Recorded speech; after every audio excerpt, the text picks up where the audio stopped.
ఉల్లంఘించి 100 కోట్ల ప్రాజెక్టులో 50 కోట్ల సబ్సిడీ పొందినట్టు వచ్చిన ఆరోపణలను JR silk sarees private limited సంస్థ అధినేత జింకా రామాంజనేయులు ఖండించారు. ధర్మవరం అభివృద్ధి కోసం, నిరుద్యోగులకు ఉపాధి కల్పించడం కోసం కృషి చేయడమే తనకు తెలుసన్నారు. తన మీద వచ్చిన ఆరోపణలను ఆయన సమాధానమిస్తూ మీడియాతో మాట్లాడారు. చెప్పుకుని లబ్ధి పొందుతున్నట్టు తన మీద జరుగుతున్న ప్రచారంలో అర్థం లేదని జింకా రామాంజనేయులు వివరణ ఇచ్చారు. గత ఎన్నికల్లో ధర్మవరం నుంచి పోటీ చేయడానికి వచ్చిన ప్రస్తుత మంత్రి సత్యకుమార్ అభ్యర్థిత్వాన్ని స్వాగతించానని, ఆయన పోటీకి సహకరించిన చంద్రబాబు నాయుడికి ధన్యవాదాలు చెప్పడం మినహా రాజకీయాలతో సంబంధం లేదన్నారు.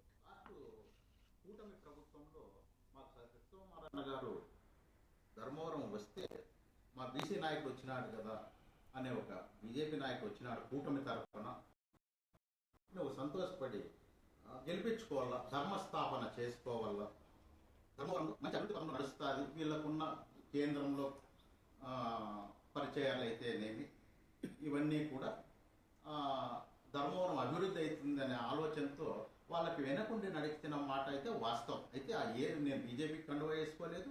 అటువంటి వాళ్ళకు అటువంటి గొప్ప వ్యక్తిని మా ధర్మవరం నియోజకవర్గం పంపించిన చంద్రబాబు నాయుడు గారికి అయితేనేమి, అందుకు సపోర్ట్ చేసినటువంటి శ్రీరాములు గారికి అయితేనేమి ధన్యవాదాలు తెలిపారు. తాను ఎలాంటి నిబంధనలు ఉల్లంఘించలేదని స్పష్టం చేస్తూ అధికారులు ఎప్పుడైనా తనిఖీ చేసుకోవచ్చనని, తాను పూర్తిగా సహకరిస్తానని రామాంజనేయులు చెప్పారు.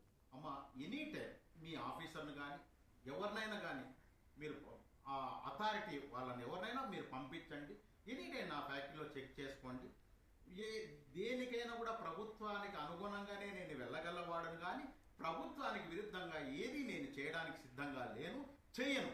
ఒకవేళ పొరపాటు ఏదన్నా మీ దృష్టికి వచ్చి చేస్తున్నాడని పొరపాటు మీ దృష్టికి వస్తే నేను దాన్ని సర్దుకుంటాను. నాకు తెలియకుండా పొరపాటు జరిగి ఉంటే, నేను తెలిసి ఏ పొరపాటు చేయలేదు.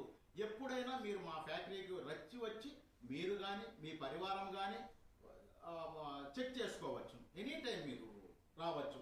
దానికి మేము మీకు 100% సహకరిస్తాం. ప్రభుత్వం వారికి ఎప్పటికీ కూడా మేము సహకరించడానికి సిద్ధంగా ఉన్నాము. వందల మందికి ఉపాధి కల్పిస్తున్న ఓ చేనేత కార్మికుడికి అండగా నిలబడాల్సింది పోయి అవాస్తవ ఆరోపణలు చేయడం బాధాకరమని జింకా రామాంజనేయులు ఆవేదన వ్యక్తం చేశారు.